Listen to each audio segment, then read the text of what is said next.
அனைவருக்கும் வணக்கம். நம்ம இன்றைக்கி முருங்கைக்காய் வச்சு செமி கிரேவி எப்படி பண்ணுறதுன்னு பார்க்கலாங்க. அதுக்கு வெங்காயம், தக்காளி, இஞ்சி, பூண்டு, பட்டை, கிராம்பு, மல்லித்தூள், மிளகாத்தூள், சோம்பு எல்லாமே எடுத்து வச்சுக்கோங்க. அதுக்கப்புறம் ஒரு வடை சட்டியில் எண்ணெய் விட்டுக்கோங்க. ஒரு பெரிய வெங்காயத்தை சின்ன சின்னதாக கட் பண்ணிக்கோங்க. கூட கருவேப்பிலையும் வச்சுக்கோங்க. எண்ணெய் காஞ்சதும் கொஞ்சம் சோம்பு போடுங்க. சோம்பு போட்டுட்டு பெரிய வெங்காயம், கருவேப்பிலை ரெண்டையும் உள்ளே ஆட் பண்ணிவிடுங்க.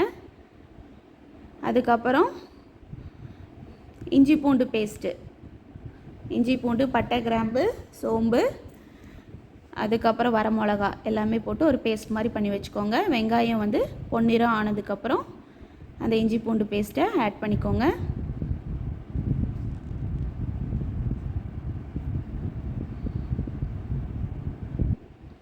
அதுக்கப்புறம் 2 தக்காளி சின்ன சின்னதாக கட் பண்ணி வச்சுக்கோங்க. இஞ்சி பூண்டு பேஸ்ட் நல்லா வெந்ததுக்கப்புறம் தக்காளியை உள்ளே ஆட் பண்ணிக்கோங்க. அது கூடவே மஞ்சத்தூள், மிளகாத்தூள், மல்லித்தூள், அதுக்கப்புறம் உப்பு 4 ஆட் பண்ணி நல்லா மிக்ஸ் பண்ணி விட்டுக்கோங்க.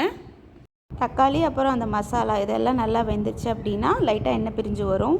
அதுக்கப்புறம் முருங்கைக்காய் 3 எடுத்திருக்கேன். அதை சின்ன சின்னதாக கட் பண்ணி எடுத்திருக்கேன். தக்காளி நல்லா மசிஞ்சதுக்கப்புறம் கட் பண்ணி வச்ச முருங்கைக்காயை உள்ளே ஆட் பண்ணிக்கிறேங்க. ஒரு 2 நிமிஷம் சிம்மில் வச்சு வேக வச்சுக்கோங்க. லைட்டாக வெந்ததுக்கப்புறம் ஒரு டம்ளர் தண்ணி ஊற்றி ஒரு 5 to 10 மினிட்ஸ் மீடியம் ஃப்ளேம்லேயே வச்சு மூடி வச்சுக்கோங்க. இடையில எடுத்து உப்பு காரெல்லாம் பார்த்துட்டு கடைசியாக மல்லி இலை போட்டு ஸ்டவ் ஆஃப் பண்ணிக்கோங்க. இது ஒயிட் ரைஸுக்கு, சப்பாத்திக்கு இது எல்லாத்துக்குமே வச்சு சாப்பிட்லாங்க. சுவையான முருங்கைக்காய் செமி கிரேவி ரெடி. இந்த வீடியோ உங்களுக்கு பிடிச்சிருந்தா லைக் பண்ணுங்கள், ஷேர் பண்ணுங்கள், சப்ஸ்கிரைப் பண்ணுங்கள். தேங்க்யூ ஃபார் வாட்சிங்.